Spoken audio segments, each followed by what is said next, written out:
What's going on, everybody? Welcome back to the Multiverse. It's me, Xander, back again with another mini-pod episode for you guys. It's officially time. Invincible Season 4 is here.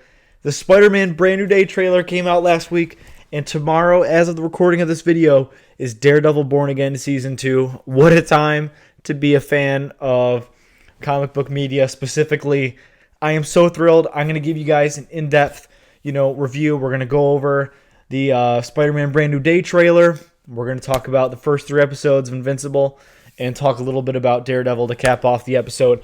There's so much to get into today, guys, so I'm so excited that you joined me back again on the Multiverse. Also, there is still a lot of stuff going on in the sports world that I'm not talking about in this episode specifically, but we are in March Madness. It is in full swing. My bracket, per usual, is already completely destroyed. But a lot of cool stuff happening. A lot of great games have been going on. High Point with the upset that they had. I know they finally fell to Arkansas, I believe, but I was happy to get that pick down. And then the Frozen Four, the hockey tournament starts in a couple days too. So I'm finalizing my bracket for that. But we'll get to that, more of that stuff in another episode, but this episode is mainly Invincible Season 4, the Spider-Man Brand New Day trailer, and Daredevil Born Again Season 2. So, I mean, I'm so excited for this. I haven't gotten to Project Hail Mary yet. I know it is out. I know that the reviews are in. A lot of people's thoughts are in. Still waiting to get to that. I would really like to. Just hearing, obviously, a lot of more, awesome stuff. So, without further ado, let's get into Spider-Man Brand New Day trailer. So, I was so thrilled when I heard that this thing was coming. I mean, they released these 4 promotional shots from the trailer the day before, right? We got a couple swinging shots. We got the one where Peter is falling over, something's going on, and I thought that was an interesting choice for them to release these, couple shots before the, the trailer comes out, a day before. I think that they could have built a little more hype and had a greater effect a greater effect than they actually did if they just maybe released those a week before. You'd have a lot more theories coming in, a lot more hype, whatever. But nonetheless, really cool. And then the day the trailer came out, man, I'm waiting all day to see this. I sit down, I watch this trailer on my big TV down here, and my mind is blown. Honestly, I give the trailer a 9 out of 10 overall. That was my score. I really don't think there's much more they could have done. The trailer was a little bit overwhelming, but I have a couple notes down and some thoughts, so why don't I'll read those off to you guys and kind of expound on, kind of what I'm coming from. So overall, Spidey is back. The characterization of Peter looks amazing. He really is going through a lot in this movie. The ramifications of No Way Home have certainly left a toll on Peter. Nobody remembers him. He is, it's been a couple years since this has happened, so we're going to see probably a montage of what's been happening over the years. And I think he will have a lot to overcome in this movie. And really, for the first time, a battle with Peter and Spider-Man, in a real way. And what I mean by that is Peter is really going to wrestle with choosing to be Peter, chasing after his old friends, trying to rekindle, some connection in his life. Maybe he's at a point where Spider-Maning has been fantastic. It's the best it's ever been, but his personal mental health is starting to fall away. And now he's going to be searching for a connection and for people. And I think you can see that in the shot where he's sitting in the coffee shop or whatever. Ned walks in, man, he's trying to build connections again. And he's really going to wrestle with, dealing with is it a selfish desire to chase, after my own friends and pursue, joy in my own life as Peter Parker, and take away from Spider-Man. We're going to see that in a real way. And I am really excited for that. That was a big thing in the Tobey movies that I thought was, a really great aspect of that. So totally awesome. I'm so excited for that. Excuse me for that. We're back. So The next thing I was going to say, another pro, was I'm really excited for Scorpion, Punisher, Bruce Banner. What's interesting is, yes, we're just going off a trailer. We could be talking in July, and I'm completely off by this. But it looks like really what the perfect MCU Spider-Man movie should be and should have been in the past, where it looks like these characters aren't like, you know, having humongous roles that are with Peter on his hip, all the way throughout the movie. But it looks like it's more, popping in here and there. It looks like Punisher is going to be with him a couple times. We saw him fighting him, in the car on the street. And then there's this other shot of him in some sort of warehouse or something, a building, where he's talking to him, which I love. That's perfect. We didn't see any Hulk in this trailer. We just saw Bruce Banner, which I'm personally fine with. If Hulk doesn't appear, I know he's really supposed to. But if Hulk appears, it should be a raging, crazy Hulk, just like we've been missing for a long time. But I think it's cool that he's going to Bruce Banner for help. He's using his knowledge. Who's the next best, scientist I can go to for help with this whole mutation thing, which we're going to get into. In Scorpion, too. I've been waiting for Scorpion. I really hope there's some sort of, he has some sort of poison and it has a great effect on him. I feel like that would be cool to see some sort of trance that Peter's in. I know we kind of saw something similar when he battled Mysterio. He was kind of in that, it wasn't a trance, but it was the illusion, world with the drones or whatever. I could talk about that for a while, but I feel like a whole, poison trance would be super, super cool, especially because it's Scorpion. But anyways, yeah, Peter's having a lot of interactions with a lot of different characters. It can be looked at as messy for sure, but I'm optimistic from the trailer that this movie will still come down to his personal decisions. He is still going to be in control of his own destiny. I don't think that all these characters' interactions are going to take away from it being a Spider-Man movie. I'm optimistic that this new director and this new team is going to take this in the right direction and make sure it's a proper Spider-Man movie. So yeah, I give it the trailer 9 out of 10. I think the visuals look really good. I'm a sucker for all those shots from the comic covers, like the Amazing Fantasy 15, the one cover with Tarantula on it, all that stuff. Those shots look super, super cool. Just overall looks like a major step up from the previous movies. I still like the previous movies a lot. I'm just certainly not as high on them as some people are. I just think that some of those previous movies were missing a lot of the Spider-Man that we saw in Tobey's movies and Andrew's movies. In those movies, obviously, significantly have some great flaws, but still, overall, I think that we're going to see a lot more Spider-Man handling a lot bigger issues. There's going to be no Tony Stark tied to it, so we can't talk about this whole Iron Boy Jr. thing. And we're going to see a lot of good stuff. I think we're going to see a lot of good stuff. I'm very optimistic. My only con to make this not a 10 out of 10 was, though the visuals look really, really good, the suit itself looks a little CGI to me. But it still might end up being good in the movie, and it ends up being a non-factor. And then again, if that's like the only major con I have about it, this is going to be one of the best like Spider-Man comic book movies. It's going to be amazing. So there's a couple things about the mutation plot to touch on briefly. I think that it's really, really interesting. I don't really have a problem with it. I think it's cool. It just depends on what the payoff of it is. I really hope he's not a big, huge man spider, kind of like, more spider than man. I hope it doesn't turn out to be something like that, because we did see the one shot of his blackened eyes. We don't know what that's going to be about. Maybe that's not the mutation. Maybe that's something else. Overall, I'm excited for it. It sounds like he's going to get it looks like he's going to get the organic webbing. I just hope he has a big power increase. He's already one of the strongest renditions of Spider-Man just from his feats and stuff like that. But this really looks like he could level up big time in his power and how strong he is and whatnot. Another thing was MJ and Ned seem to be in a very big role still, which I was a little confused by, because, it really seemed like with this movie, they're really trying to separate from the first three movies, kind of start over a little bit. And with them being in such a prominent role, again, a lot of what we saw was just the same, maybe 3 scenes or whatever. So who knows, what it might really just be one short part of the movie. Maybe it's a flashback and they're just putting them in the trailer.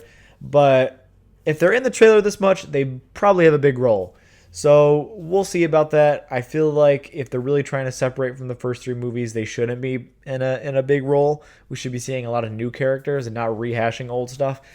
But in Peter's situation, if you're looking at him from a narrative perspective and a character, his character, it's really hard to walk away from those people that had such a profound impact on him. So it makes sense. We'll see if that, like, same thing as the other thing I said, like the mutation, or no, excuse me, the suit. If that ends up being my biggest problem, this movie's going to be amazing. We saw what looked like Jean Grey, the whole Sadie Sink thing. I really wasn't convinced when I was watching the trailer at first, but then I did see there was a set photo of of that same like hoodie with that the yellow and green hoodie. I'm a little bit more convinced now. I really have no idea what role she's going to play in this movie. I'd love, hopefully I can have, a guest on and we're going to talk about, speculate what that might be. But yeah, either way, if she's in this movie, I don't have a big problem with it. Just depends on how big of a role she's going to have. I think it's cool, like, to tease the X-Men coming back or coming into the MCU, through one character having a semi-small to medium role in another movie. So I think that's really, really cool. But I don't think they need to. I don't think they need to put her in this movie for this movie to be amazing and to do well. So, last thing was Daredevil. Charlie Cox, the actor for Matt Murdock, Daredevil, was on the Tonight Show or something, and he made some comments saying that he would, it would be cool if he was in the Spider-Man movie, but he's not. He would have known, whatever. In this trailer, we see Spider-Man fighting the Hand. What we think is the Hand. It's got to be, because I don't know what other red ninjas there are in New York. And if Spider-Man is fighting the Hand being a Daredevil villain, I'd be shocked if Daredevil doesn't come in and help him with that. So, I don't know.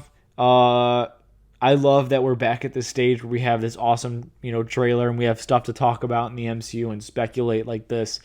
Super, super cool. Spider-Man Brand New Day trailer. Absolutely fantastic. All right. So, time to move on to the bulk of what we're going to be talking about. We're almost at the halfway point. Is Invincible Season 4. When I was going through trying to put together my thoughts, trying to, give a proper rating for the first 3 episodes that we got, I was giving it a 9 out of 10 first. And then I was trying to point what my con was, and I couldn't point to something concrete. So I had to give the first 3 episodes of Invincible Season 4 a 10 out of 10. The easy one to point to is always the animation, but I think that's kind of it's a valid argument, but it's just the same thing over and over. Like, I think that at this point, the animation is just what we expect. And the story is so good that I kind of give animation a pass. So if I had to point to a specific con, it would be the animation. But I'm not going to. So let's just go over my pros. I'll give you guys a ranking of each of the episodes, a little reasoning behind that, and then some thought-provoking questions, for the rest of the season. So overall, all the characters have been fantastic. Just picking up where they left off. In these episodes, I especially liked Oliver and what he was dealing with. Starting to see him mature, and both him and Mark kind of resolve some of their differences. I liked when they had that interaction where Mark's trying to get Oliver off of his butt to go fight some supervillain. And Oliver's like, I did this stuff all day. I'm done. Someone else can take care of it. And Mark's saying, like, no, dude, this is what we do. Like, the only time off is the time off that happens between two bad things happening. So, excuse me. So I loved that interaction because it really kind of just showed us, like, yeah, we are kind of leading off, like, showed us where we are right now with these two characters. And then we saw over the next couple episodes, when we got to like episode 3 and stuff like that, we got to see, more of like Oliver voicing his concern for Mark's change in behavior, him becoming a little more vengeful, kind of noticing that he's changed a little bit. He's been, not as fun and more, super ultra focused. And Mark's valid in that. I mean, he's been through a lot. But I particularly liked Oliver a lot. He's definitely a big pro for me. I know he's been really annoying in the past, but really, like, he was entertaining to watch. Like, during the dragon fight, that was cool. Him being honest and asking for help, not trying to be like, the big hero. And seeing Oliver and Mark work together is super cool now that he's gotten older. The next thing was Alan and Nolan are both so great. I loved episode 2. It was funny. It was epic. And it's really nice how they kind of have the episode like centered. You have one episode centered on Mark and Oliver and everyone on Earth, what they're dealing with. And then we go out to see what Nolan and Alan are dealing with, and the coalition and Viltrum and everything. And then we go back to, Mark, Eve, Oliver, Debbie, all those characters that we love as well. Nolan's backstory was a big plus for me. I think it was super cool to get a greater understanding of him and Viltrum. One thing that is really special about that part specifically is if they make that into a whole episode, it is easily a filler. It easily can become a filler episode, even no matter how great it is. And I'm really glad that they just took the perfect amount of time. They didn't get into too many details. They still left a lot of unknowns about the Viltrum Empire to us that we can theorize and speculate later on.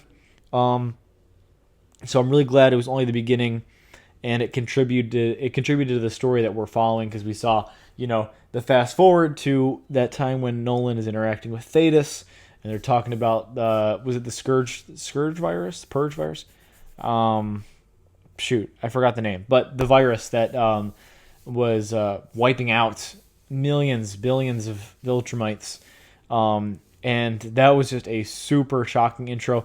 I had no idea. I was like, what are we watching? Like, we're seeing this. It's cool to see that, like, we're watching, Viltrum, and there's this guy, and he's talking to the children, and it was just kind of like, we're getting some insight on that. And then when Nolan's dad and mom come up, and they're like, "Happy birthday, Nolan," and they're like, "What?" or whatever. They're like, whatever they said. But when they acknowledged his name, then I was like, oh my gosh, so this is what we're watching. And then I was locked in. So that was super awesome. So my ranking for the first 3 episodes, I thought they were 10s. Despite, if you want to, if you really had to nitpick, I thought that you could point at some of the pacing, in like the 3rd episode, and then also there was like some drawbacks when it came to animation, especially during Mark and Eve having dinner with Eve's parents. There's some stuff like the walking. I know it's kind of getting memed right now. So that would be something you could point to. But I thought they were 10s for the most part. And I had 3 as my least favorite out of the 3. 1 is my second favorite. And episode 2 is my first favorite. And the reasoning for each of those that I wrote down was 2 had the awesome backstory of Nolan. And I loved seeing the interactions of Nolan and Alan. It was hilarious. The whole sleep situation was super funny. There was, it kept reminding me of how much I loved the prison breakout scene in season 2. Is one of my favorite episodes of the show of all time. Probably like top 3 for me. It's one of my personal favorites, so it makes sense that this one would also be up there for me. I don't know if it tops. I don't think it tops the prison breakout for me, because I think Battle Beast is in there too, and he added kind of like a wild card aspect to that whole thing. And it was kind of like the first time we saw Nolan and Alan work together, so I think that's still, my favorite over this one. But this one, I have a feeling in these first 3 Episodes will grow on me, but it's really hard determining, a ranking for episodes and also talking about how you really feel about them when we're still dealing with like an incomplete story. Like we're not close to the end of the season yet, so that can be a little difficult. But I thought this was awesome. So yeah, then number one, or I'm sorry, episode one was at 2 for me. This episode helped us understand and visualize Mark's trauma, especially in that beginning montage, which I thought was super great. Good way to start the season. Like I said, picking up right where we left off. Like there wasn't this year gap since the last season.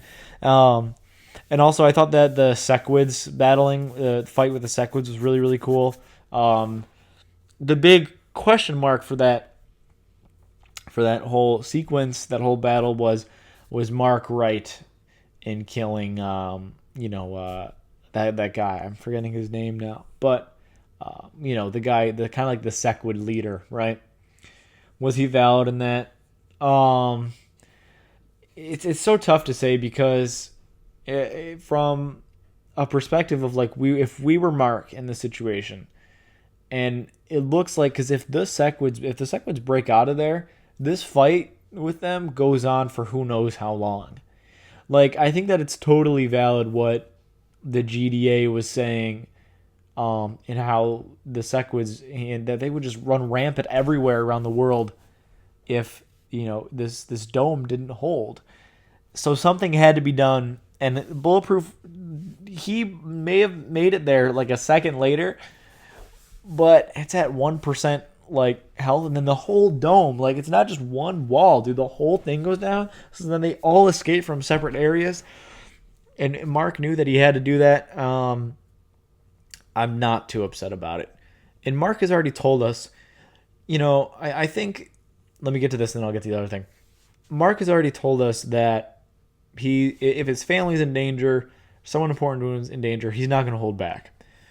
Right? No one personal to him was in danger in this moment. But he's told us that he's not going to hold back. And, for example, shifting gears a little bit, if we're thinking about Batman and his no-kill rule, right? Batman has this no-kill rule, and it suits his character and his universe pretty well. It becomes problematic, which makes the stories interesting. He has to battle with the idea of holding back or not holding back. And Batman's just a man. He doesn't have any powers. He is constantly dealing with mental turmoil that is pushing him to the edge of breaking that rule.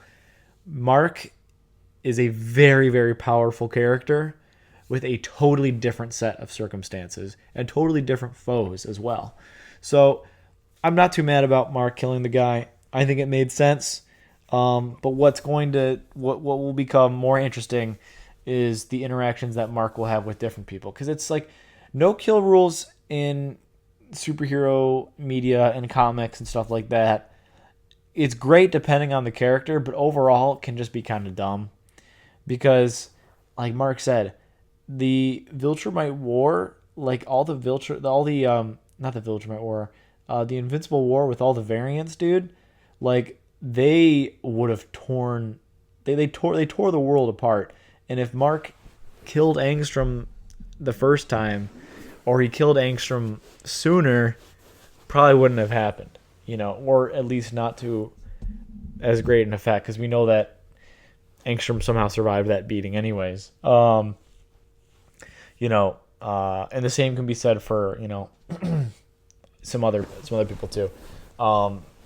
Same thing is, remember, Mark thought he killed Conquest. He thought the body was going to be gone, but Conquest is back as well, and that's just another thing. So, to finish up here, so with 3 being at the bottom, I really like 3. The only reason I have it lower than 1 was the beginning was a little slower with the Titan stuff.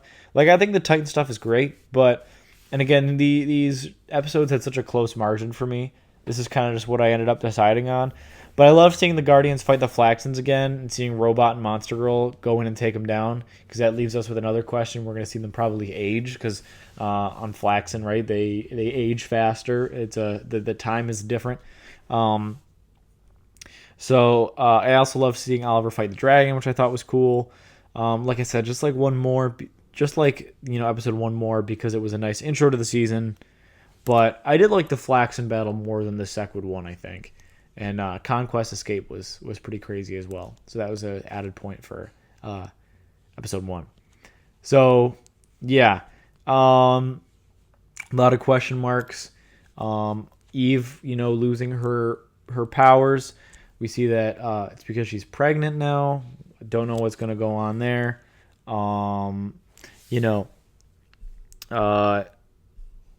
I'm really interested to see how Mark's going to react to Conquest being alive, and how he's going to interact with Cecil with that is going to be insane. That's going to mean a lot for the show.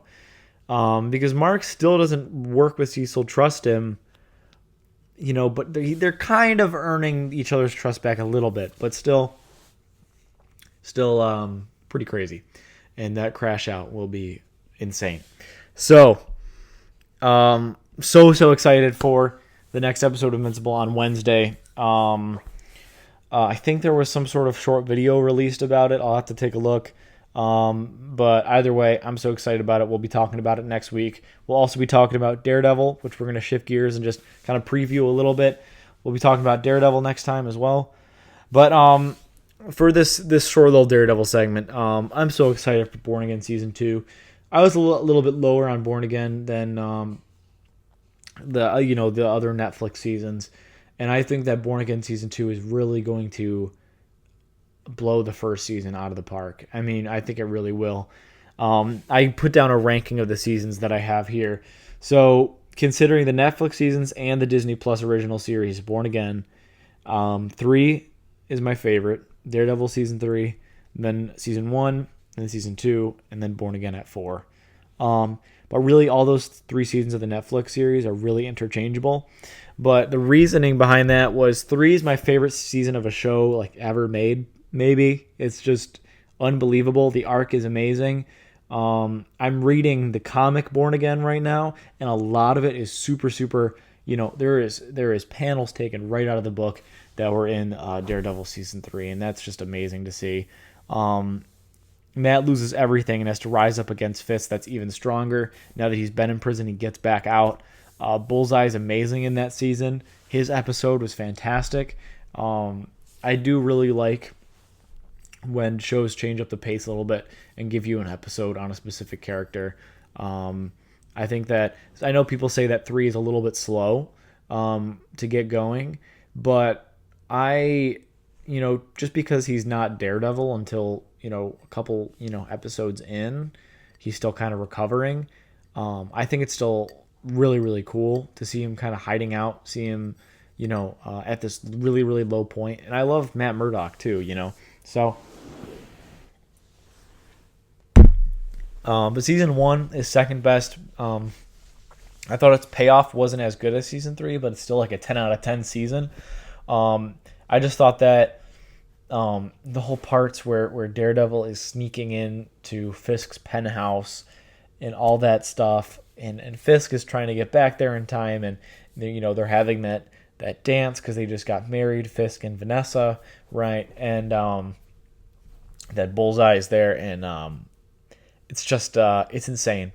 And I think that payoff is just a little bit better than the Season 1 payoff, that alleyway fight with Daredevil and Kingpin. Although the stuff leading up to that is super insane too, like with the car chase and breaking out of the car, and the whole thing about Daredevil is just being how shocked, how shockingly powerful Kingpin is awesome. So then 2,